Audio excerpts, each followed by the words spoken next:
Good morning. Welcome to today's class. In the last class, we studied the parts and functions of microscope. Today, we are discussing some facts relating to cells and important inventions made in the history of cell biology.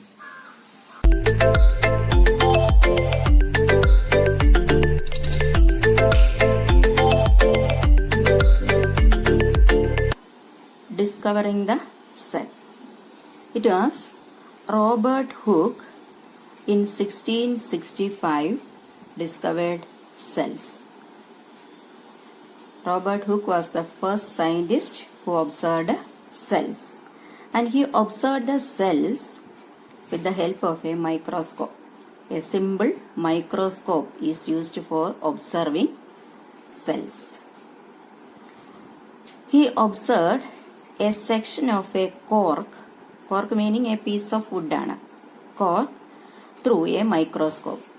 Then he could see tiny chambers in that section. He called these tiny chambers cells. Robert Hooke 1665 cell കണ്ടുപിടിച്ചത്. അദ്ദേഹം ഒരു piece of വുഡിന്റെ section ഒരു simple മൈക്രോസ്കോപ്പിലൂടെ observe ചെയ്തപ്പോൾ അതിൽ ഈ തേനീച്ചക്കൂട് അല്ലെങ്കിൽ ഈ കടന്തലിന്റെ കൂട് കാണുമ്പോൾ നമുക്ക് കണ്ടിട്ടുണ്ട് ചെറിയ ചെറിയ അറകൾ പോലുള്ള ഭാഗങ്ങൾ. അത്തരം അറകളാണ് അദ്ദേഹം കണ്ടത്. ആ അറകളെ റോബർട്ട് ഹൂക്ക് സെൽസ് എന്ന് വിളിച്ചു. And the study of cells is called cytology. Cytology is a branch of science which deals with cells. It is a very extensive branch of science. Next is milestones in the history of cell biology. First discovery എന്ന് പറയുന്നത് 1831 Robert brown എന്ന് പറയുന്ന scientist ആണ് നടത്തിയിരിക്കുന്നത്. He discovered the centre of the cell and named it nucleus. അദ്ദേഹം സെല്ലിന് ഒരു centre ഉണ്ടെന്ന് കണ്ടുപിടിച്ചു. അതിന് ന്യൂക്ലിയസ് എന്ന് അദ്ദേഹം പേരും നൽകി. Robert brown discovered the centre of the cell and named it nucleus in 1831. Next scientist M.J. Schleiden. He found out that the body of a plant is made of cells. Plant body cells കൊണ്ടാണ് ഉണ്ടാക്കിയിരിക്കുന്നതെന്ന് M.J. Schleiden കണ്ടെത്തി. M.J. Schleiden found out that the body of a plant is made up of cells, and it was in 1838. In 1838, M.J. Schleiden plant body cells കൊണ്ടാണ് നിർമ്മിച്ചിരിക്കുന്നതെന്ന് കണ്ടെത്തി. Next is Theodor Schwann. In 1839, he found out that the body of an animal is made up of cells. 1839 Theodore Schwann എന്താണ് കണ്ടെത്തിയത്? Animal body is made up of cells. ജന്തുക്കളുടെ ശരീരം cells കൊണ്ടാണ് നിർമ്മിച്ചിരിക്കുന്നതെന്ന് കണ്ടെത്തി. The fourth discovery or fourth mile stone ആണ് Rudolf Virchow എന്ന് പറയുന്ന scientist dividing സെൽസിൽ നിന്നാണ് പുതിയ സെൽസ്. റുഡോൾഫ് വിർഷോ എന്ന് പറയുന്ന സയന്റിസ്റ്റ് 1858 പുതിയ സെൽസ് ഉണ്ടാകുന്നത് പ്രീ എക്സിസ്റ്റിംഗ് സെൽസിൽ നിന്നാണെന്നും അത് എക്സിസ്റ്റ് ചെയ്യുന്ന സെല്ല് ഡിവൈഡ് ചെയ്താണ് ഉണ്ടാകുന്നതെന്നും കണ്ടെത്തി. He observed dividing cells divide ചെയ്യുന്നത് അദ്ദേഹം കണ്ടെത്തി. എന്നിട്ട് പുതിയ സെൽസ് ഉണ്ടായി വരുന്നത് നേരത്തെയുള്ള സെല്ലിൽ നിന്നാണ്. പ്രീ എക്സിസ്റ്റിംഗ് സെൽസിൽ നിന്ന് മാത്രമാണ് പുതിയ സെൽസ് ഉണ്ടാകുന്നതെന്ന് റുഡോൾഫ് വിർഷോ കണ്ടെത്തി. In 1858 Rudolf Virchow observe dividing cells and inferred that new cells arise only from existing cells. ഈ സയന്റിസ്റ്റുകളുടെ എല്ലാം ഡിസ്കവറീസ്, ഇപ്പൊ നമ്മൾ പറഞ്ഞ ഈ ഡിസ്കവറീസ് എല്ലാം കൂടെ M.J. Schleidenനും തിയോഡർ ഷ്വാനും കൂടി ഒന്ന് സമ്മറൈസ് ചെയ്ത് ഒരു തിയറി ഫോർമുലേറ്റ് ചെയ്തു.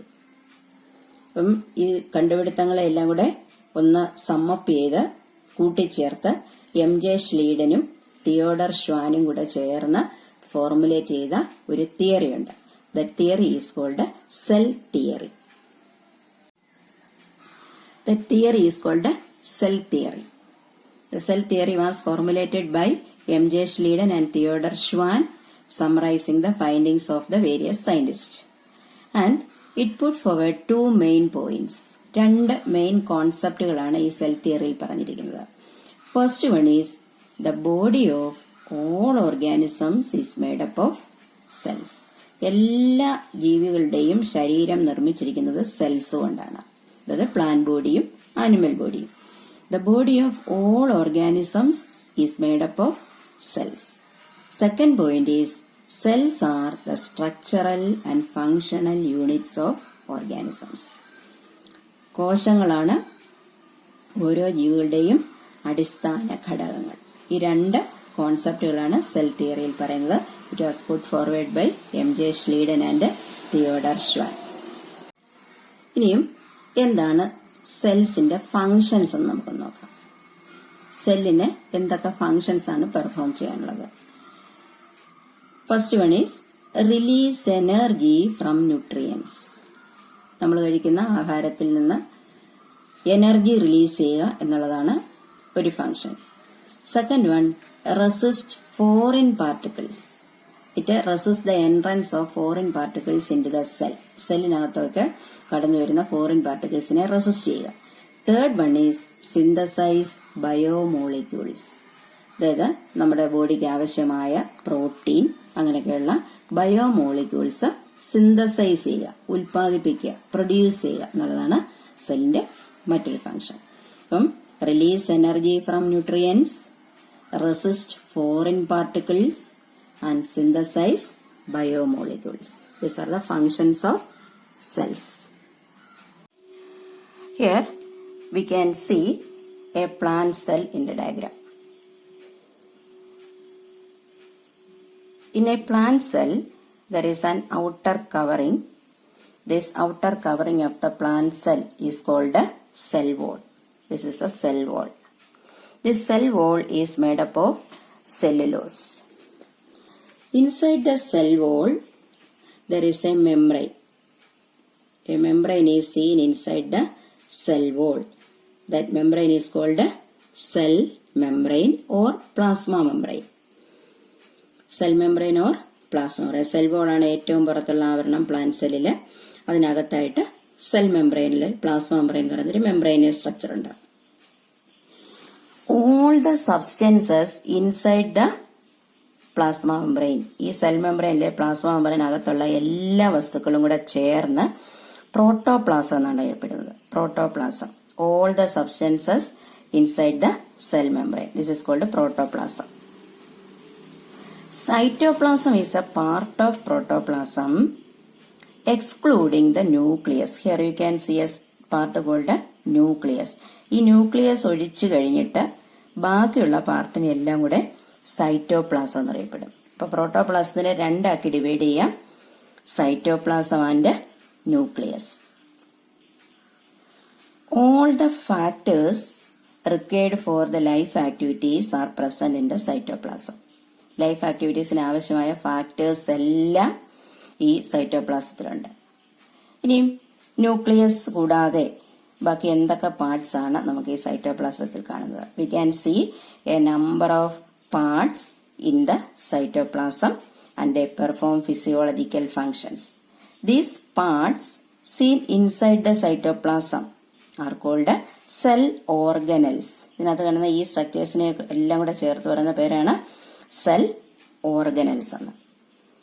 അപ്പം let us look which are the important cell organelles in a plant cell. First one, ribosome. These small round structures are ribosomes. Small rounded structures ആണ് ribosome.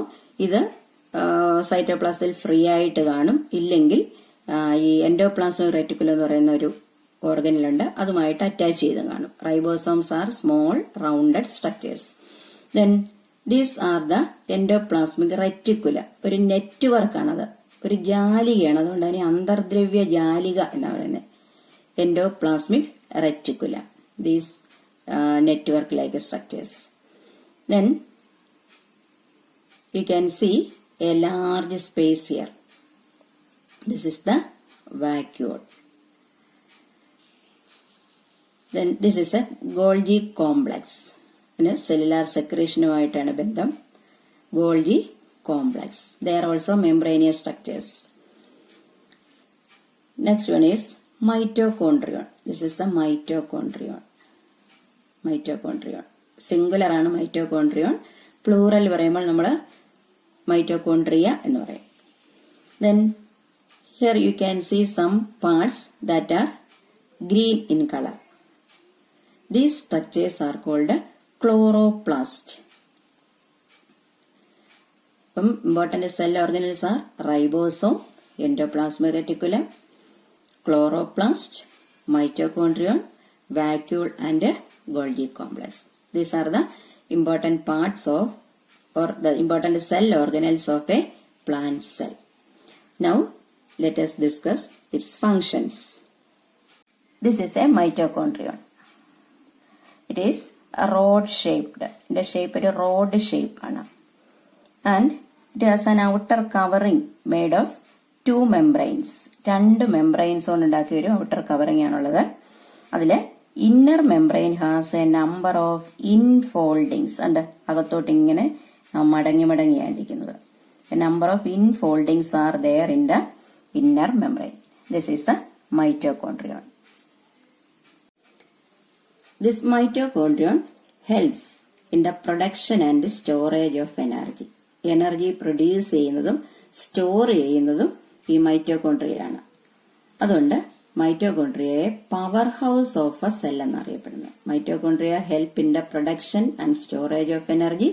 So powerhouse of a cell is mitochondrion. And it is seen abundantly, ധാരാളമായിട്ട് കാണപ്പെടുന്നത് liver സെൽസില്, cells of brain and muscles where energy requirement is high. അതായത് energy requirement കൂടുതൽ ഉള്ള മസിൽസിലും അതുപോലെ ലിവറിലെയും ബ്രെയിനിലെയും സെൽസിലാണ് ഈ mitochondrion കൂടുതലായിട്ട് കാണപ്പെടുന്നത്. Abundantly seen in the cells of liver, brain and muscles where energy requirement is high. This is endoplasmic reticulum. Endoplasmic reticulum help in the conduction of materials inside the cell. സെല്ലിനകത്ത് material കണ്ടക്ഷന് help ചെയ്യുന്നത് ഈ endoplasmic റെറ്റിക്കുലമാണ്. അതുകൊണ്ട് അതിനെ passage in the cell എന്നറിയപ്പെടുന്നത്.